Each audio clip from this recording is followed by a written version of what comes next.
Hei, tervetuloa seuraamaan Open Doorsin ohjelmaa Kristittyjen vainot tänään. Minä olen Mia Eklund ja kanssani täällä on tuttuun tapaan Miika Auvinen. Moikka! Kiva, että oot jälleen mukana tässä ohjelmassa. Me jatketaan tänään tosiaan apostolien tekoihin keskittyvää opetussarjaa nimeltä Vaarallinen usko. Ja tänäänkin saadaan oppia taas jotain uutta siitä, mitä on elää kristittynä, ei ainoastaan Raamatun maailmassa, vaan siinä maailmassa, missä me tänään jokainen myös edelleen elämme. Nimittäin meidät kristittynä, meidät ei ole kutsuttu vain nauttimaan tästä maailmasta ja tämän maailman kaikesta hyvästä, vaan itse asiassa kristityn kutsu pitää sisällään myöskin kutsun kantaa Jeesuksen ristiä. Itse asiassa kun me katsotaan apostolien tekoja, on sitä saatu tässä käydä läpi, niin olet ehkä huomannut, että vaino on yksi asia, joka seuraa kristittyjä jo ihan tuolta alkukirkosta lähtien. Tänäkin päivänä noin 360 miljoonaa kristittyä kärsii vakavaa vainoa uskonsa tähden eri maissa. Ja Open Doors tekee työtä heidän parissaan. Silti se ei ole mikään uusi ilmiö, että kristityt kokee vainoa, vaan se on yksi seuraus siitä, että me kristittyinä ei olla yhtä tämän maailman kanssa. Meidät on kutsuttu ulos tästä maailmasta seuraamaan Jeesusta ja elämään todeksi tämän maailman keskellä Jumalan rakkautta, Jumalan pyhyyttä ja heijastamaan jotain siitä valtavasta hyvyydestä, jota Jumalalla on syntiin langennutta ihmiskuntaa ja sinua ja minua kohtaan.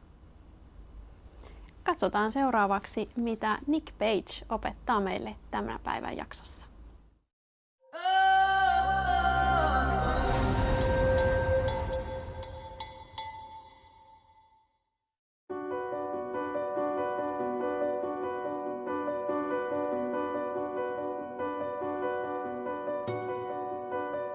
The Apostle Paul. That's how we think of him. His name was Paul and his job was an apostle. It's a very holy sounding job. He did other things, of course. He wrote letters, thought grand theological thoughts, but they were all holy things as well. But Acts gives a broader picture. In Acts 18, Paul, the traveller, arrives in Corinth, and in verses 3 and 4 there's an interesting little detail about him. He had a trade. He was a tent maker. We don't think about this much because we prefer to focus on the theologian and the church planter, but the thing is, you can't have one without the other. Without his ability to travel and earn a living, Paul would have had no one to write to, and possibly even not much to say. In the ancient world, tent makers worked with a range of materials, not just canvas but leather as well. So like a lot of craftsmen before and since, Paul was versatile, and he was also able to travel. All he needed was his bundle of tools, knives, awls, sharpening stones, needles, thread, and carrying that he could travel from city to city and earn a living. There were two reasons why people like Paul needed to be mobile. The first was that he consciously decided to take the gospel on the road. He was a travelling evangelist and teacher. And the second reason is that because he was a travelling evangelist and teacher, he was always getting kicked out of places. That's how he arrived in Corinth, in Acts 18. He'd first been kicked out of Philippi and then driven out of Thessalonica and Berea by mobs. But in Corinth he found a home and a workshop with a couple called Priscilla and Aquila. Like Paul, they were tent makers. Like Paul, they were followers of Jesus. And like Paul, they too had been kicked out. In their case, thrown out of Rome on the orders of the Emperor Claudius. We can imagine their living conditions. Corinth was full of shops set around small squares or markets where artisans could ply their trade. Generally, the owners lived above the shop. Priscilla and Aquila probably rented a shop with a room above it. They would have slept in the upper room, and Paul probably slept in the workshop. So that's the origin of the church in Corinth. 3 exiles gathering together in a tent maker's workshop. They didn't have a church building. The early church, whether in Rome or Jerusalem or Corinth, met in domestic settings. There were no official public church buildings as such. For most of the first 3 centuries of its life, the Christian church was a house church. Sometimes Christians went to the synagogue, but they were soon exiled from those meetings. Instead, they met in ordinary places: houses, tenement buildings, apartments, workshops. Acts tells us that the converts of Paul and Priscilla and Aquila eventually start meeting in the house of a man called Justus. But before that, when there was just a handful of them, the first meeting place must have been in that workshop itself. So imagine an early church service in Corinth. They would meet early in the morning or late at night on the first day of the week. They had to meet early outside working hours because Sunday was an ordinary day. And these were ordinary working people. The tools would be put away, the floor swept, the shutters closed, the room lit by the smoky oil lamps. And they would sit there on mounds of leather hides or bales of canvas or the coils of rope, and there in that very ordinary space they would share extraordinary things, the bread and the wine and the stories about Jesus. That's the other thing. They had no Bibles. They might have had some copies of letters or parts of what we call the Old Testament, but they didn't have this, a book with all the official bits in it. They were still writing that. What they had was stories, the things about Jesus that they'd heard and remembered and passed on, and for many of them, what they'd actually seen.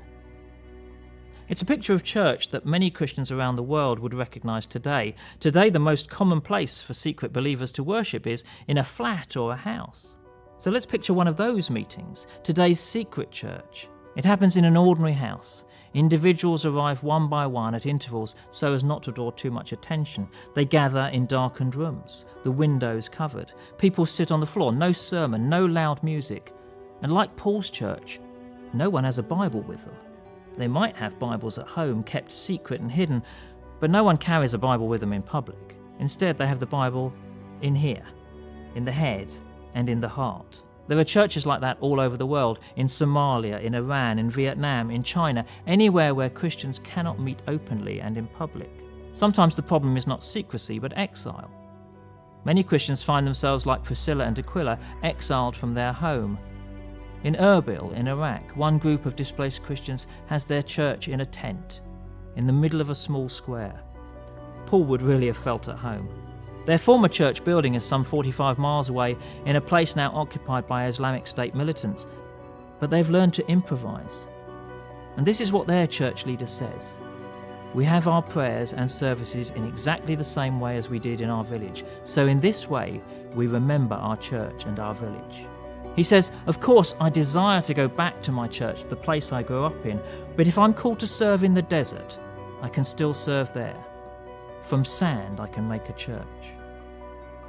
When you have a dangerous faith, you have to be prepared to live on the move. Jesus, after all, was always calling people to movement, because it's only when you move out of your comfort zone that you find out how strong your faith really is. The early church learned that. They learned that because Jesus was always with them, their church could meet anywhere. Their Bible was in their heads and in their hearts. For the persecuted church, the same is true. One of the things which Open Doors does is supply the persecuted church with Bibles, but the words never stay on the page. I've met many Christians from the persecuted church who can recite huge chunks of the Bible from memory. In one African country, I visited a safe house where Christians were learning huge parts of the Bible and were able to recite it by heart. Why? Because they were preparing to move, to return to their homes, where it might be dangerous to have a physical copy of the Bible. So they carried it inside them. And because they carried it in their heads, they also carried it in their hearts. Perhaps around the world we've become too reliant on external helps to our faith. We need our purpose-built buildings, we need our finely bound Bibles, we need our worship band. We don't have to remember the Bible, we can just look it up. And we can easily get obsessed by the ABCs, attendance, buildings, cash. The early church was more interested in the D, the daily life, discipleship, danger, maybe even the desert. Because with the right outlook, you can build a church from sand.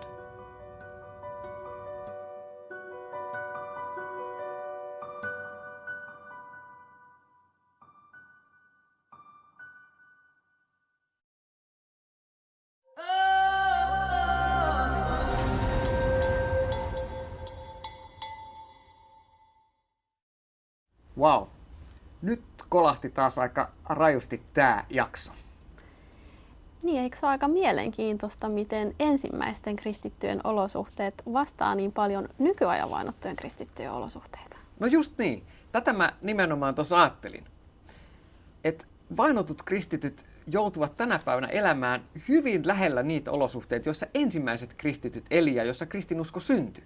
Ihan kuten ensimmäiset kristityt, myös vainotut kristityt tänään kokoontuu kodeissa tai varastorakennuksissa, koska kirkkorakennuksia ei monessa maassa yksinkertaisesti ole. Pohjois-Koreassa kristityt on pitänyt jumalanpalveluksia esimerkiksi vankileirien vessoissa. He laulaa siellä virsiä kuiskaten niin, että kukaan ei kuule. Kokoontuminen on täysin salasta, koska se on täysin laitonta ja todella vaarallista, itse asiassa hengenvaarallista. Ja aivan niin kuin alkukirkon kristityt säilytti pyhiä kirjoituksia, eli Raamatun opetuksia sydämessä ja mielessään, niin tänä päivänäkin vainotut kristityt opettelee Raamattua ulkoa, koska monissa maissa Raamatun hallussapito on hengenvaarallista, tai Raamattu ei yksinkertaisesti ole saatavissa.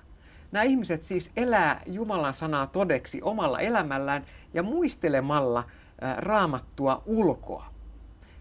Mutta todellakin tälläkin hetkellä moni seurakunta maailmassa kokoontuu olohuoneessa, kokoontuu ihmisten yksityiskodeissa salaa, esimerkiksi niin, että tuo kokoontuminen on naamioitu syntymäpäivän juhliksi tai joksikin muuksi tilaisuudeksi.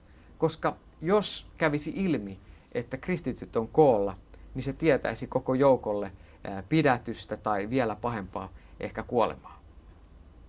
Tälläkin hetkellä Afganistanissa, Pohjois-Koreassa, Somaliassa tai Iranissa kristityt joutuvat kokoontumaan tällä tavalla salaa.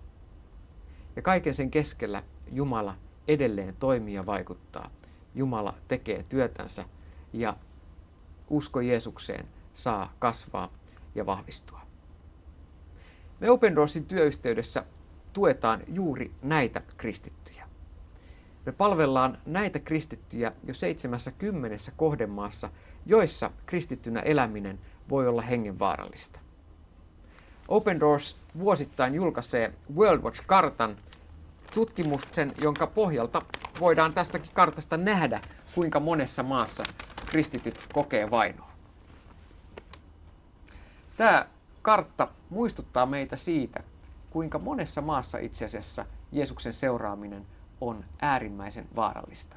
Meillä Suomessa on sen tähden etuoikeus ja mahdollisuus tukea näitä veliä ja siskoja, jotka laittaa kaiken alttiiksi sen tähden, että he seuraa Jeesusta. Se, mitä me voidaan tehdä, on rukoilla ja tukea näitä kristittyjä rukoilemalla ja sitten taloudellisen tai toiminnallisen tuen kautta mahdollistaa se, että apu menee perille ja myös viesti näiden kristittyjen ihmisoikeuksista saavuttaa Suomessakin kaikki päättäjät ja henkilöt, jotka voivat vaikuttaa näidenkin eri maissa elävien kristittyjen arkeen ja todellisuuteen.